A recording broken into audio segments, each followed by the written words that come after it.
Hi అండి, అందరికీ నమస్కారం. ఇప్పుడే అందిన వార్త. కోర్టుకు హాజరైన రాహుల్ గాంధీ భారత్ జోడో న్యాయయాత్ర రద్దు అనే లేటెస్ట్ అప్డేట్ అయితే రావడం జరిగిందండి. వీడియో ఎక్కడ స్కిప్ చేయకుండా చివరి దాకా చూడండి, అప్పుడే పూర్తి ఇన్ఫర్మేషన్ తెలుసుకోగలరు. అలాగే ఫస్ట్ టైం మన ఛానల్ చూస్తున్నట్లయితే ప్లీజ్ సబ్స్క్రైబ్ చేసుకోండి. పరువు నష్టం కేసులో కోర్టుకు రాహుల్ గాంధీ, పోలీసుల మోహరింపు. కాంగ్రెస్ మాజీ జాతీయ అధ్యక్షుడు ఎంపీ రాహుల్ గాంధీ పరువు నష్టం కేసులో హాజరయ్యేందుకు సుల్తాన్పూర్ జిల్లా సివిల్ కోర్టుకు చేరుకున్నారు. 2018లో కేంద్ర హోంమంత్రి అమిత్ షాపై అనుచిత వ్యాఖ్యలు చేశారన్న ఆరోపణలపై కొనసాగుతున్న కేసులో రాహుల్ గాంధీ మంగళవారం కోర్టుకు హాజరయ్యారు. ఈ క్రమంలో కోర్టు దగ్గర పోలీసులు కట్టుదిట్టమైన భద్రతా ఏర్పాట్లు చేశారు. రాహుల్ గాంధీ కోర్టుకు హాజరవుతున్న నేపథ్యంలో భారత్ జోడో న్యాయయాత్రను మంగళవారం ఉదయం కొద్దిసేపు నిలిపివేశారు.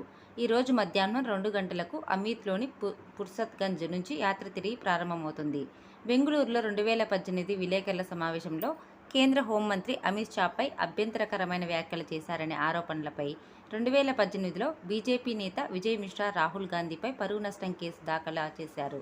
అప్పటి పార్టీ అధ్యక్షుడు అమిత్ షా హయాంలో జరిగిన హత్య కేసులో బీజేపీ ప్రమేయం ఉందంటూ రాహుల్ చేసిన వ్యాఖ్యలను ఆయన ప్రస్తావించారు.